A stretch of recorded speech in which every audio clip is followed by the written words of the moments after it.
اهلا بحضراتكم. لسه مستمرين في الفلاح الفصيح مع فقرة مهمة جدا بنتكلم على زراعة الرز في مصر. الملف ده كان هو المطروح في الفترة الأخيرة لأن كان في ارتفاع كبير في أسعار الرز في السوق السوداء. يعني لما تيجي تنزل أي جمعية استهلاكية أي سوبر ماركت بتلاقي إن سعر كيلو الرز ارتفع بشكل غريب.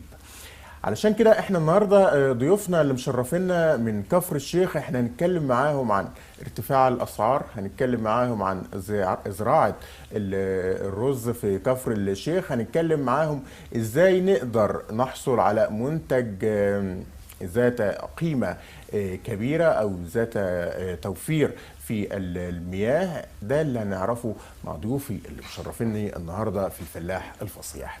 مشرفني ان يكون معايا الحاج احمد حسن من فلاحينا من مطوبس كفر الشيخ. اهلا بحضرتك، مشرفنا. ومعانا الحاج سعد الشرقاوي رئيس اتحاد فلاحي سيدي سالم بكفر الشيخ. اهلا بحضرتك، مشرفنا. الله يسعدك.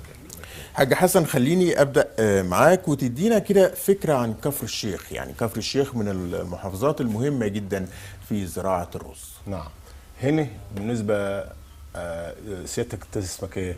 تامر يا فندم. يا استاذ تامر، صلى على النبي عليه الصلاه والسلام. بالنسبه لمحافظه كفر الشيخ ديت، يعني اراضيها كلها ارض سمراء، ارض طبيعيه، ارض مسطحه، ارض من اجود الاراضي. ايوه. بس عاوزه بصه عين صغيره كده. ايوه. الارض دي بتنجد رز رهيب، رز من اجود الرز. عندكم التربه وعندكم الميه. وعندنا الميه، عندنا العناصر المهمه في زراعه الرز. وديول مكن صرف بيطلع ميه، طبعا ميه نيل من اراضي جنده، بتروح تطردها في ارض البحيره، وارض البحيره ديت بتوديها الملح. ماشي. الميه ديت لو احنا استخدمناها استخدام صح، وخدنا منها من البحيره دي افرع كده ميه كده وتنزل لي وترد لي تاني، انا اخدها. ان اصلح من المكن من المحطات الصرف اللي هي معموله لمعالجه المياه. ايوه. طبعا مكلفاهم بالشيء الفلاني وعامله مكلفاهم. فدي تكلفه بسيطه، يعني مواسير يوصلوها لابحر بتاعتنا كده. هو الديول احنا بالنسبه لنا ديول ما انتوا بحر. بتزرعوا ازاي دلوقتي؟ احنا بنزرعه برضه، يعني اللي بناخدوه بنصرفوه، اللي غير بنصرفه بناخده نسحبه ميه صرف. ميه صرافه، مش ميه نيل، مش ميه جاريه. لا مش ميه نيل، لا. ميه نيل ده رخر. النهارده انا اتمنى الكاميرا بتاعتك تنزل عندنا في مركز مطوبس او سيدي سالم او الرياض، تلاقي الرز مشعوط من ميه الصراف. يعني انا اتمنى حد. طبعا انتوا عندكم مساحات كبيره السنه دي في زراعه الرز. أيوة. يعني بعد ارتفاع الاسعار ده الكل اتجه لزراعه الرز. برضو احنا مقررين لنا التلت والتلتين بالنسبه للجمعيه الزراعيه. طب لما اسمع انا بايع الرز، الطن الرز ب 1600 و 1900، يعني كان الارداب ب 400 جنيه و 450 اللي زرعت السنه اللي فاتت. ايه الزرعه اللي فاتت. لما تفاجئ ان انا طبعا بقى لي 3 4 سنين على هذا المنوال، لما اجي النهارده اتفوجئ ان الرز وصل 1200. الله، الارداب يعني معادل الطن ب 4000 وكسور. ايوه. الفلاح حصل عنده هوس. ايوه. طب هو ما طالش حاجات من دي. ما حدش راح كل ده مع المحتكر. صح. اتمنى هي احتكار ولا تصدير يا حاج سعد الخارج؟ يعني ايه اللي السبب ارتفاع سعر الرز لا، ما هو الاحتكار والتصدير ولاد عم. لان الرأسمالي الراجل الاستثماري اللي هو شال الرز عنده وخزنه منتظر لحظه ان الاستيراد يفتح، ان التصدير يفتح. وعشان كده لما يعني هو عمل عمليه اغراء للفلاح، وخاصه ان هو في بدايه المحصول. قدامه خيارين: اما ان هو هيزرع القطن والجمعيه ما تاخدوش وما يحصلوش سعر وما يعرفش يبيعه، واما ان هو بقى يواكب العصر ويشوف ابو 1200 ده كويس فزرع رز. زرع رز بكميه، وحتى هو لما حسب الفرق بين الغرامه اللي هيدفعها والناتج اللي هيطلع له، لقى لا هو يدفع الغرامه احسن. الغرامه يعني قد ايه بقى على كده؟ ايا كانت. ما هو هيعمل له مثلا 10 15 ارداب في الفدان ب 10 15000 جنيه. بس ده مش معناه ان الزراعه الجديده تتباع برضه ب 4000. يعني ما هو ما يعرفش الفلاح. اصل قضيه عدم الوعي ونشر وقطع العلاقه اصلا بين الحكومه وبين الفلاح هي اللي ادت لهذا. ان ما فيش ارشاد بيفهمه الدنيا ماشيه ازاي. وطبعاً الفلاح له الحاضر، هو عايز انتاج لاولاده وعايز انتاج الدوره الزراعيه ما بتطبقش. لا ما بتطبقش. ما في خلاف بين الاثنين، فيه يعني انفصام في الشخصيه. حتى حلقه الوصل اللي بين الفلاح وبين المسؤول مش متوفره ومش عشان ما فيش موجوده. ما حدش إرشاد بيسمع زراعي. لحد، ما حدش بيسمع لحد. صح. فعملت الطبقه البعيده دي. ولذلك يعني مثلا انا كتبت في صرخه اجير. الاجير ده نوع من الفلاح، لان الفلاح قسمين. اللي ما يعرفوش الحكومه ان الفلاح قسمين: قسم مالك للارض واجير، وقسم غلبان اجير. ما بيوصلوش الدعم بتاع الحكومه. الحكومه بتدعم الكيماوي، بتدعم التجاوي، بتدعم الجاز، بتدعم اي حاجه، لكن شرط اساسي صاحب الحيازه هو اللي ياخد الدعم، مع انه غني ومستغني عن الدعم. ايوه يعني انا اما الطبقه الثانيه اللي هي 80% من الفلاحين لا يملكوا الاراضي، هم مؤجرين. عامله لي ساهيه وسايبه الحبل في شنافي، وكعوب رسمت شجوك في الارض ونحافي، شايل ونافك ألم وما كانش عمره خفيف، عامل هناك تجويف بيحز في كتافي، شامم عرق طميها والأرض محروتة، مكتوب تاريخ عمرها في السجية والتوتة، شجيان أنا والبقر طول عمري متعلق بقدم مفلق وجوفي طافح الكوتي. ظلمت ليه جسمتي يا بلدنا يا حرة، وسجيت أخويا العسل وأنا حظي في المرة. ابنك لوحده وأنا اللي غريب في وسطيكم، وتقيل عليكم كأني خلفة الضرة. مليون لعبة في إيديه وجنيه معديني، مش قادر أحصل عليه إلا بطلوع عيني. سكنت جاري قصور وأنا بالعيال مقهور، وحفرت بينا بحور، طب مين يعديني؟ أهو ساق عليك الهبل ملكته الفدادين، وأنا التزمت الأدب بيحتني الجراطين، ورحت أخدم جنابه وما التقيت مطرح، لو قلت أطفح بقيت عيلتي حياكلوا منين؟ في الإعدادية فشل ابنه اللي أصبح بيه، وأنا ابني جاب لي امتياز ما سألت مرة عليه. صفرته بره نشر علمه في حبل غسيل، حجز عليه الكفيل بالأمر يخدم فيه. ولحد إمتى المرض هيعيش على التسكين؟ مفعول علاجه انتهى بروشتة للمساكين. طب ما انت عارفة ان عمر الضرب ما يعلم، والطرب يرقص اذا تألم من السكين.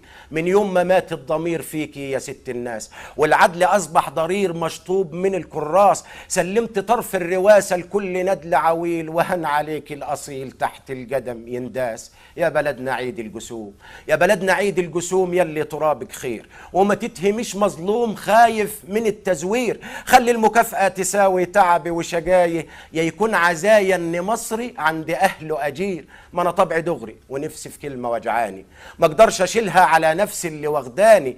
يظهر لي فيك ان حبي من طرف واحد، يا تصرحي نفسك تقول ان انت كرهاني. لا، ده هو الحب من الطرفين، وده عتاب من فلاح مصري لكن عشقاه في قلبه. ضيفنا اللي مشرفنا النهارده الحاج سعد الشرقاوي، شاعر، وشاعر يعني بيلقب بشاعر التوتة. ليه ديوانين في غاية الأهمية، ديوان تحت التوتة وليالي الساقية والتوتة. حصل على جائزة الشؤون المعنوية في سنة 2015 عن قصيدة في حب مصر، قصيدة بيتكلم فيها عن عشقه لكل مصر. القصيدة ممكن تكون يعني قاسية شوية، لكن لما حد بيكون بيحب حد قوي بيحاول انه يعتب عليه، لكن جواه حابب مصر، ومهما حصل فهو ابن ترابها، ابن طينها.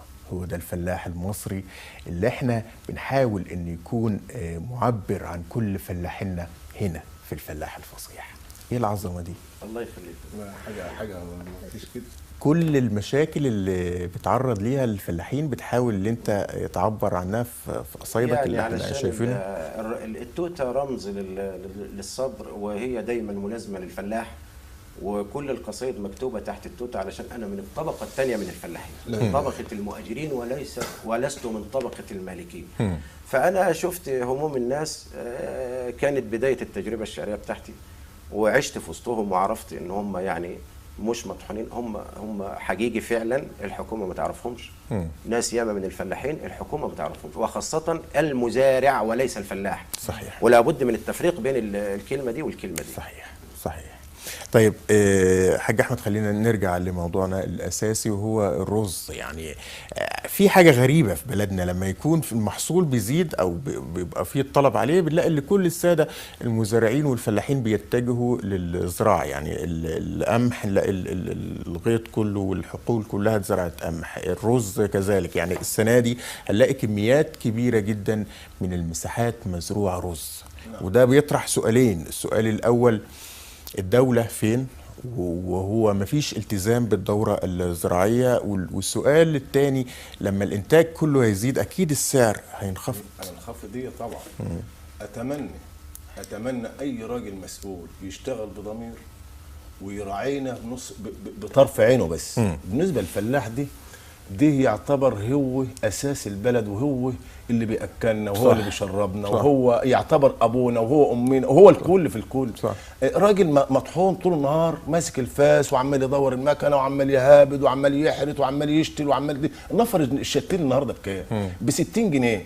لما اخد فدان عندي اشتله رز بيكلفني احسن من 3000 جنيه شتلي زراعه بس. امال هيحصد كام؟ انا السنه اللي فاتت الفدان جاب 10 اراضيب في 500 ب 5000 جنيه. لما اصرف النهارده عليه 3000 جنيه هيوفر لي الفلاح 2000 جنيه. يبقى هيسيبه باير. صح. هيسيبه باير. انا لما ابص الاقي الحكومه او الراجل المسؤول اللي هو بيبص للفلاح، يجي مثلا انا طلعت الحصاد، يجي يقول عندي ارشاد زراعي قد الدنيا، ما ساحه، ما كناش موظفين. المفروض دي عندي جمعيه زراعيه، عندي شونه، عندي مضارب رز تبع الحكومه برضه. دي الناس ديت لو ربنا اكرمها كده وبصوا عندكم مركز بحوث ومركز تدريب في كفر الشيخ. نعم. يعني دي عندي بتاع مضرب رز فوه، دي حكومي. دي لو خدوا الرز كان واخده على ايام الرئيس المخلوع محمد مرسي، خده ب 600 جنيه. خدت بالك؟ يعني دي الحاجه الوحيده اللي كان عاملها مرسي. طيب حاج سعد، لو اتكلمنا على مركز التدريب واتكلمنا على مركز البحوث، يعني هو بيفيدكم ازاي في زراعه الرز او اي محصول تاني؟ هو المفروض ان هو بينتقل التجاول المناسبه والصالحه للارض حسب الجو والنظام بتاعهم اللي هو هناك. لكن دايما حاجه الفلاح النهارده اصبحت حره ومطلوبه. يعني مش شرط على الفلاح ان هو يتجه تجاوب معينه، وما عادش نظام الدوره اللي هي كانت بتتعمل مثلا يبقى اجباري ان المساحه دي على بعضها، الدراع ده على بعضه قطن، الدراع ده على بعضه رز، وبعدين الزراعه تبقى مسؤوله عن انها توفر البذره، مسؤوله عن انها توفر التجاوز، تسلم من الجمعيه، وبعد كده السماد، وبعد كده وتستلم منهم الانتاج اخر السنه. اصبح النهارده الفلاحه يعني شبه حره مطلوبه، له ان يزرع ما يشاء وبالتجاوز اللي هو يختاره. عشان كده الناس بتوفر من الزرعه اللي فاتت عشان تعمل تجاوز جديده، فبيبقى صابها مشاكل في الطريق، فبيحط في الارض تجاوز مش كويسه، تطلع كلها غريبه مخلوطه بفلبيني على ياباني على ما اعرفش ايه. انواع الرز بقى يعني في ناس بتزرع الرز طالع كذا صنف في جوده المحاصيل نفسها لما ما اتمسكتش واتنظمت صح من الزراعه. صح. يعني وصلت لمرحله اصبح اي حاجه مستورده ممكن تكون افضل منها واحسن منها، مع ان هنا كل صنف لو تم انتقائه صح من لجنه بحوث وسلم للفلاح وزرعه الفلاح وانتج منه، هو هيبقى احسن انتاج في العالم. صح. الا ان الحريه المطلقه للفلاح يزرع ما يشاء هي اللي عملت، وفي حاجات ياما اتغيرت في الفلاح. طب قلت ايه بقى حاجه تاني تحت التوته؟ اهل العزبه نفسهم اتغيروا. اهل العزبه سواق العز شغاله وصوت النسمه بينادي، في ظل التوته رجاله ونجاة بتغني على اليادي، في راديو قد كف الايد وكان صوته يجيب لبعيد، جايب له حجاره ليله العيد وعايش عمر على الهادي. الله.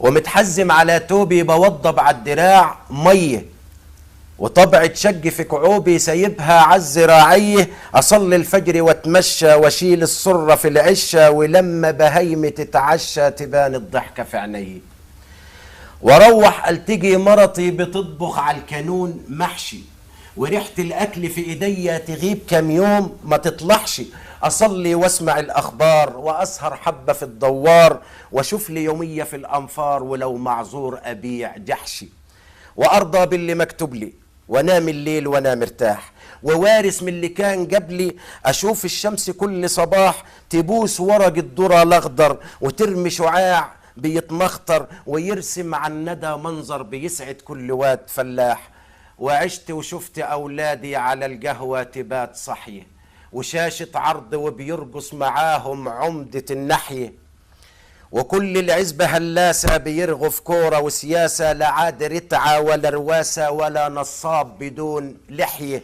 وحتى هريدي ولدي كمال لمم كم واد من العطلين، ولابس لي عباية وشال وداير يفتي باسم الدين، ويقعد للصباح يسكر ويهتف يسقط العسكر، وبس علينا يتمنظر وقال احنا اللي ناس كافرين، يا ألف خسارة على الطنبور وعلى السقية ساعة ما تدور، وعلى النورج وعلى المحرات وعلى الأرض اللي صبحت بور، باعوها مباني بالجراريط، وقبضوا فلوس ونسيوا الغيط، وصاحبه كمان زعيط ومعيط، وطردوا الخير وطفوا النور، لا عاد مكسب ولا بركة ولا معروف ولا حركة، ما عاد غير غم وشتيمة، وكل دقيقة 100 عركة، جنابل تنسف الأبراج، وأنا ميت من الإحراج، خلاص قررت أخذ إفراج وأفض معاهم الشركة. الله دي رحله بين الريف زمان والريف دلوقتي، وده السؤال اللي انا هطرحه على الحاج سعد. ايه اللي اتغير؟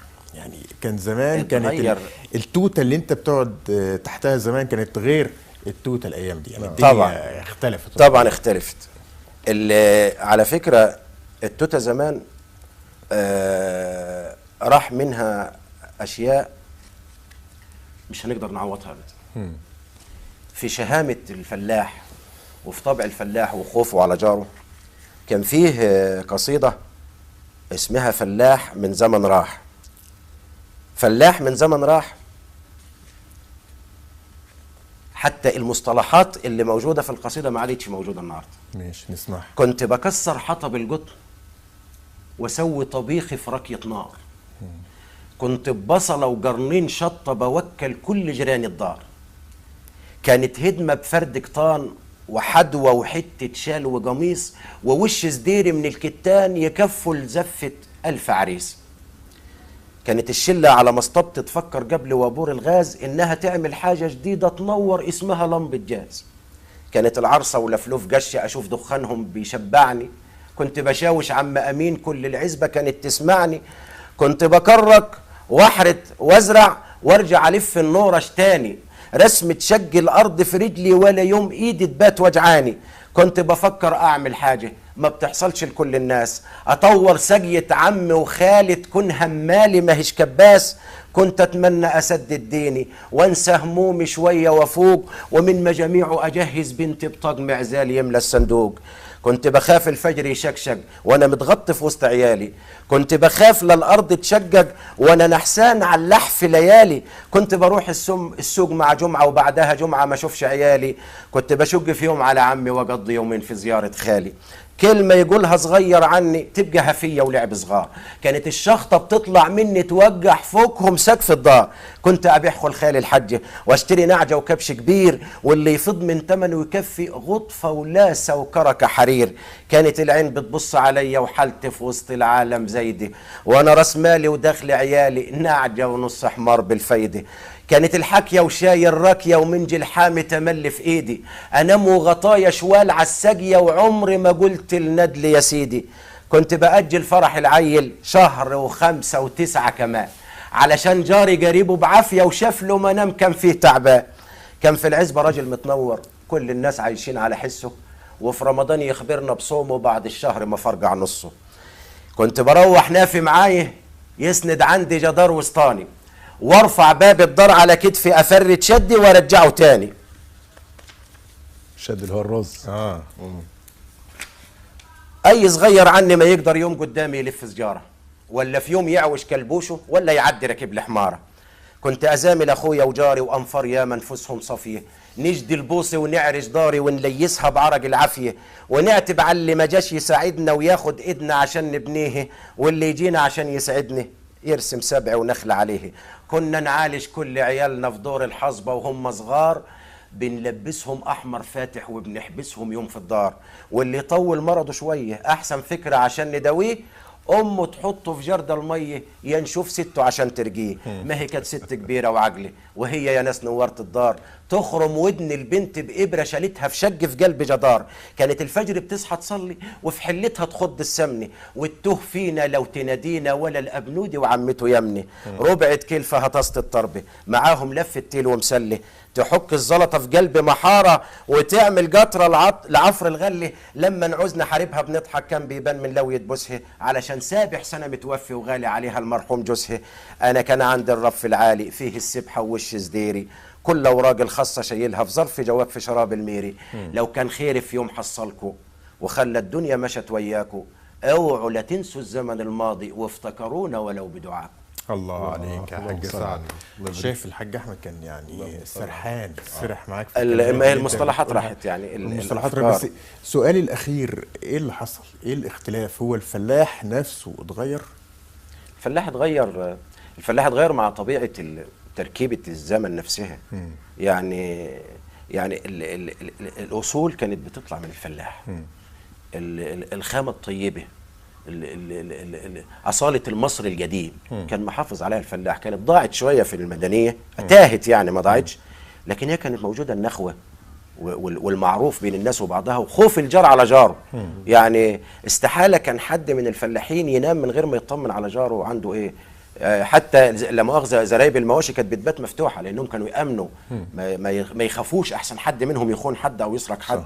النهارده الوضع اتغير شويه. ايه اللي اتغير بقى يا حاج؟ اللي اتغير يا سيدي الخنقه بتاعت الفلاح. الفلاح مخنوق، ديون كترت عليه، بنوك، سلف، بقى عليه ضغط جامد، وطبعا الارض ما بتديش ومفيش عنده انتاج. حصل عنده خلل في التربيه وخلل في العجل وخلل ما عادش عارف يسيطر حتى على الاسره. لذلك كل واحد النهارده انفرد برايه. انت الاسره الدائفيه ديت بتبقى من ايه؟ صح. من ايه؟ كبير الكبير العيله. كبير العيله دي من ايه؟ ليه؟ راجل سخي، راجل معاه، راجل بيصرف، راجل الدنيا حلوه معاه، بيضحي. ان شاء الله الايام الحلوه هترجع تاني يا رب يا رب يا استاذ من الاول. وشرفتونا وسلامنا بقى لكل اهالينا في كفر الشيخ. شرفتني الحاج احمد حسن، وسلامي لاهالينا في مطوبس كفر الشيخ. احنا اللي شرفنا بيك يا استاذ. ربنا يخليك يا فندم، الشرف لينا. الحاج سعد الشرقاوي شرفتنا، ويعني شاعر التوته ومجموعه من القصائد، واكيد جائزه الشؤون المعنويه كانت في محلها. بشكركم جدا، شرفتونا. مشاهدينا لسه مستمرين في الفلاح الفصيح بعد الفاصل. الحمى القلعيه، تابعونا.